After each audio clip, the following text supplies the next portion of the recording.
Assalamualaikum warahmatullahi wabarakatuh. Apa kabar sobat sekalian? Jumpa lagi di channel Ramuter Menuni. Kali ini kita akan membahas berita hangat dan masih hangat diperbincangkan, yaitu komparasi ya antara kinerja Anies yang sudah berjalan yaitu sebagai gubernur dan juga Ganjar ya. Jadi ini penting untuk melihat sosok rekam jejak masing-masing baca pres yang sudah secara resmi diusung oleh koalisi perubahan ya, yaitu Anies dan juga Ganjar oleh PDIP.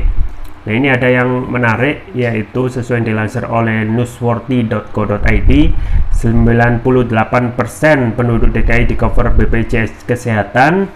Loyalis Anies pertanyakan Jateng 10 tahun dipimpin Ganjar ya. Jadi pada saat Anies memimpin ya, kesehatan salah satunya itu di cover dengan baik ya, diurus dengan baik. Ketika kita berbicara Jawa Tengah yaitu 10 tahun dipimpin oleh Ganjar ya, kita belum bisa menilai gitu ya, apa prestasi yang cemerlang untuk Ganjar di Jawa Tengah. Langsung saja kita baca dan kita ulas sesuai yang dilansir oleh WI Newsworthy.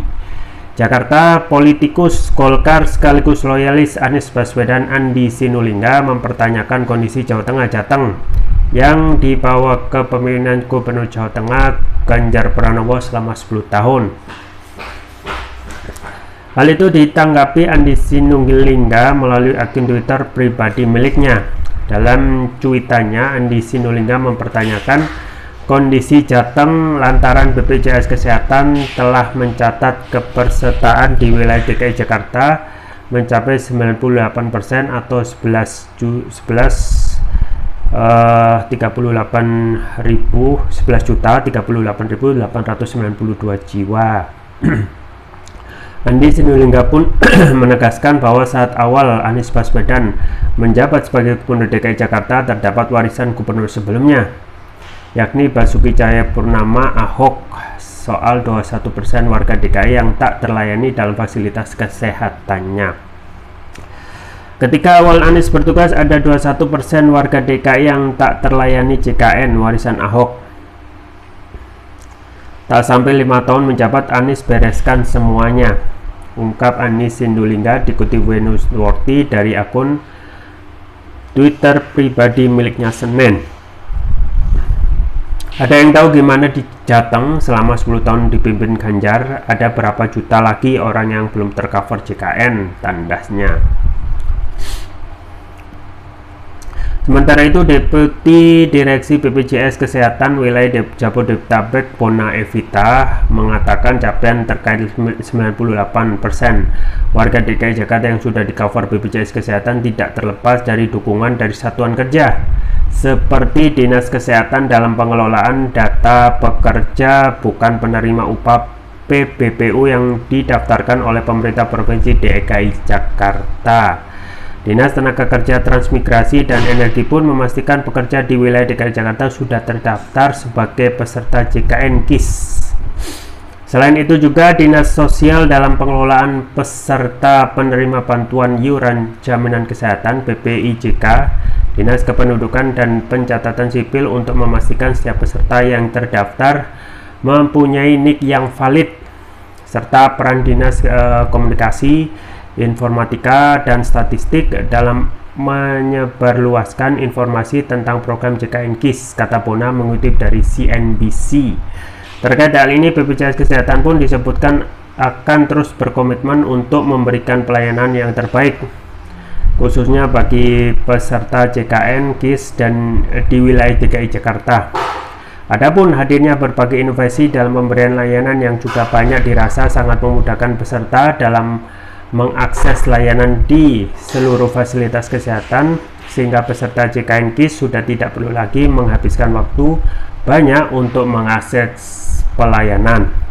Hal tersebut dibuktikan dengan terus dikembangkannya sistem antrian online yang diintegrasikan ke dalam aplikasi mobile JKN.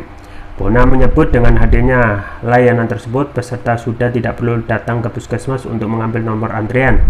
Hanya dengan memanfaatkan gawai yang dimiliki, Bona mengatakan hal tersebut bisa mengurangi waktu tunggu peserta di puskesmas dan juga bisa menyesuaikan waktu kedatangan ke FKTP sehingga dapat menghindari kerumunan dalam waktu yang lama dan secara tidak langsung mengurangi transmisi COVID-19. Ya, itu ya sobat sekalian terkait dengan data ya, data yang disebutkan oleh Andi Sinulinga ya, politikus Golkar ya, sekaligus loyalis Anies ya. Jadi Golkar itu meskipun saat ini belum secara elit utamanya yaitu ketua umumnya Erlangga Hartarto belum menentukan sikap ya, apakah akan mendukung koalisi istana yang mana, apakah mendukung Ganjar ya, mendukung PDIP untuk menjadi bagian dari PDIP atau mendukung Prabowo ya.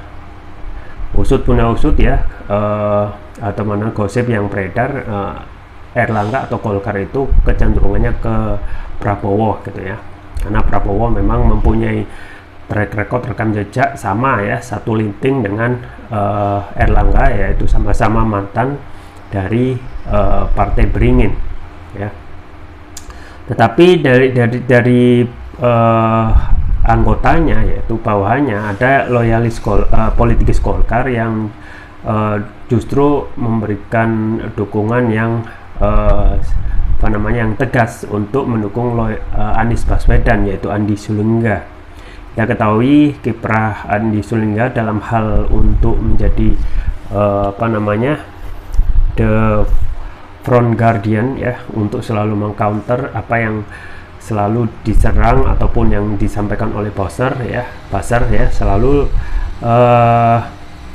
ditepis oleh atau ditujukan fakta sebenarnya kalau Buzzer itu coba untuk menyerang Anies Baswedan ya. Jadi ini unik ini unik ya, Golkar ya belum menentukan sikap, tapi politikusnya ya, yaitu Andi Sulingga salah satunya sudah menentukan sikap dengan dukungan ke Anies. Nah, tentang bahasan bagaimana kinerja kedua mantan gubernur ini ya, satu mantan gubernur yaitu Anies Baswedan di satu sisi ya, yang sudah dipastikan nyapres, dideklarasikan resmi dan nanti akan didaftarkan dari PDIP, tapi belum resign dari Gubernur Jawa Tengah. Itu kita bisa lihat ya, perbedaan keduanya ya, bagaimana itu bisa dilihat. Tentu saja untuk perbedaan real ya harus dilihat data ya. Data yang sudah disampaikan oleh Andi Sulingga menarik ya. Jadi setelah peninggalan Ahok ya, Basuki Cahayapurnama, ada sekitar sisa 20%-an yang belum tercover BPJS Kesehatan ya. Nah, tentu saja BPJS Kesehatan di luar dari permasalahan BPJS Kesehatan ya, bahwasanya BPJS Kesehatan itu sekarang juga menghadapi berbagai masalah ya, keuangan, tetapi itu di luar. Tetapi ini masalah bagaimana caring ya, ataupun kepedulian pemerintah yang dinaungi yaitu Anies Baswedan, yaitu DKI Jakarta, itu sudah menyelesaikan 20% sisa dari BPJS ya, warga DKI yang belum tercover, dan akhirnya sekarang sudah 98% atau 11 jutaan 38.892 jiwa, dan ini kemungkinan akan terus bertambah. Nah, kemudian ya, Andi Sinulinga ya mempertanyakan perbedaan dengan Gubernur Jawa Tengah, yaitu Ganjar Pranowo gitu ya. Bagaimana untuk perbandingannya ya. Nah, ternyata memang data terkait dengan masalah pengurusan masalah kesehatan dalam lingkup wilayah provinsi ya, terkesan jauh sekali gitu ya. Di satu sisi Anies yang tak sampai 5 tahun jabat itu sudah membereskan semua ya, hampir 98%, dan ini juga kemungkinan pasti akan menggunakan data gitu ya, karena setiap yang data itu pasti akan dipertanyakan, dan tentu saja ini bisa diakses secara umum ya.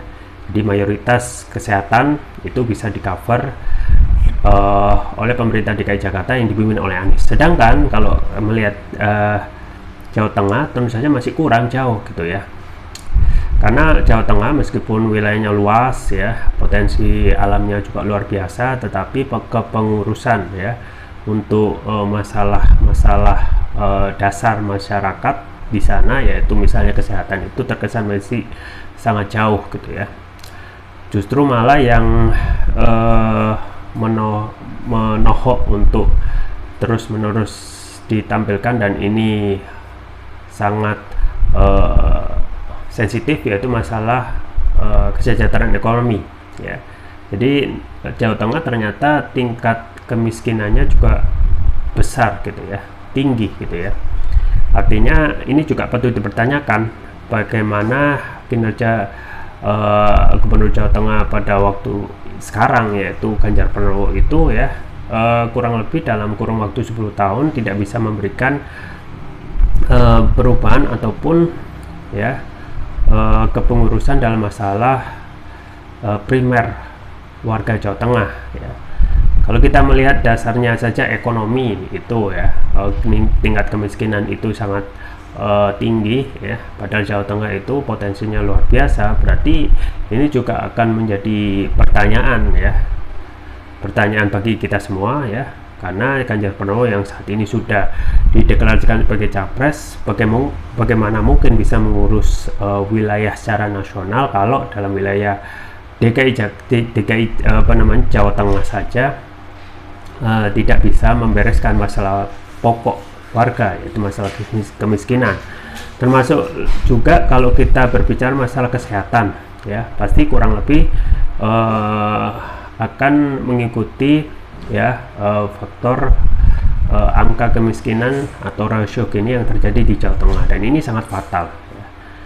Bahkan yang mengkritik ya bukan orang di luar partainya Ganjar Pranowo, yaitu PDIP, tetapi internal juga mengkritik, yaitu misalnya Trimedia Panjaitan ya pernah mengkritik dalam masa waktu 8 tahun saja ya, apa kerja Ganjar ya, daripada yang sering kita lihat, yaitu sering sibuk di medsos gitu ya, dan juga sering dikritik oleh Rizal Ramli tentang sibuk di medsos dan politik pencitraan yang sering dilakukan oleh Ganjar.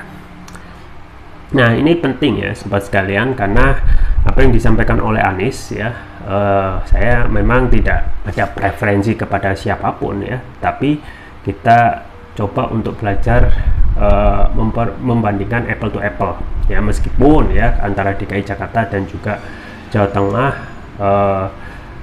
ada sedikit perbedaan ya. Kalau di Jawa Tengah itu masyarakat mayoritas homogen gitu ya, kalau di DKI Jakarta tak campuran, heterogen gitu ya, dan uang lebih banyak di DKI Jakarta. Tetapi ya at least gitu ya, dalam waktu Ganjar Pranowo itu memimpin 10 tahun, apa tidak bisa gitu ya belajar dari pengalaman dengan meningkatkan ya kesejahteraan ekonomi masyarakat gitu ya, masyarakat khususnya Jawa Tengah.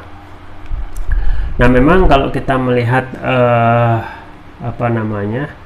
populernya Ganjar dan sering disebutnya dalam berbagai survei ya, ini juga patut dipertanyakan kenapa tidak berbanding lurus dengan bagaimana Ganjar itu yang populer ya, tidak juga populer juga untuk mengeluarkan kebijakan-kebijakan untuk mengatasi ya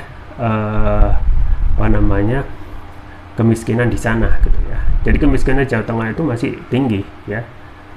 Kemudian juga masalah terbaru di Jawa Tengah ya, khususnya di beberapa waktu yang lalu dan saat ini, adalah tentang banjirop ya. Jadi wilayah Semarang yang kemarin kena banjirop itu sudah pernah diingatkan oleh Megawati ya terkait ancaman banjirop, dan akhirnya terjadi juga, dan seakan memang tidak bisa mengambil pelajaran dari beberapa tahun kepemimpinan ya. Nah, memang Jawa Tengah tidak bisa dibebankan orang terhadap Ganjar saja, tetapi masa kepemimpinan 10 tahun ya kita bisa nilai gitu ya, waktu yang lama, waktu yang cukup untuk sebenarnya bisa berbenah ya, dimulai dari tahun pertama gitu ya, periode pertama 5 tahun gitu ya. kan banjir itu hampir rata-rata setiap tahun ada muncul ya, terutama banjir rob ya. Nah ini apakah tidak ada concern untuk memperbaiki dari tahun ke tahun, misalnya tentang bagaimana alokasi anggaran pendapatan daerah yang digelontorkan ke tiap daerah, kemudian dikontrol, dievaluasi, sehingga untuk normalnya ketika satu periode itu sudah berjalan 5 tahun, periode selanjutnya pembangunan yang sudah berjalan sejak awal periode Ganjar itu di periode kedua bisa dinikmati gitu ya, at least ada perubahan yang signifikan. Tetapi unfortunately ya, perubahan itu yang signifikan tidak kunjung muncul gitu ya. Bahkan banjir itu seakan langganan ya, dan tidak belajar dari pengalaman sebelumnya untuk menciptakan ya pemerintahan yang benar ya dalam mengatur dan menciptakan kebijakan untuk kebaikan rakyat. Nah sekarang juga masalah kesehatan ini juga dipertanyakan oleh loyalis Anies ya, Andi Sunilengga, yang juga patut untuk dijadikan pembelajaran ya, bagaimana mungkin bisa menciptakan kebijakan yang bisa mensejahterakan rakyat kalau di wilayah yang lebih kecil, yaitu Provinsi Jawa Tengah, itu tidak ada kemajuan yang signifikan dari aspek kesehatan maupun dari segi ekonomi ya, yang Jateng sekarang menduduki ya provinsi yang miskin ya, padahal potensinya luar biasa. Nah ini penting ya. Dan jangan langsung diserang ya, karena buzzer itu biasanya langsung nyerang ya, tetapi ini jadikan pelajaran perbandingan ya, dalam memimpin 10 tahun masa tidak ada perubahan yang signifikan ya, kecuali Anies ya. Anies baru 1 periode kan ya, baru 1 periode sudah ada kebijakan-kebijakan yang sifatnya positif, termasuk juga mengcover ya sisa 20% yang belum tercover BPJS pada masa Ahok, pada masa Anies sudah tercover. Nah ini lumayan ya untuk bisa menjadikan rekam jejak yang jadikan catatan ya, karena rekam jejak itu penting ya, karena visi misi itu bisa dikarang, tetapi rekam jejak itu akan tercipta, bisa dinilai dari apa yang sudah diperbuat oleh pemimpin tersebut. Ya, kita tunggu saja ke depan tentang bagaimana pelajaran tentang mensejahterakan rakyat di wilayahnya masing-masing itu ya, bisa jadikan acuan untuk menilai ya kebijakan presiden tersebut. Itu saja yang bisa saya sampaikan, semoga bermanfaat. Jangan lupa like, share, dan subscribe. Sampai jumpa lagi. Wassalamualaikum warahmatullahi wabarakatuh.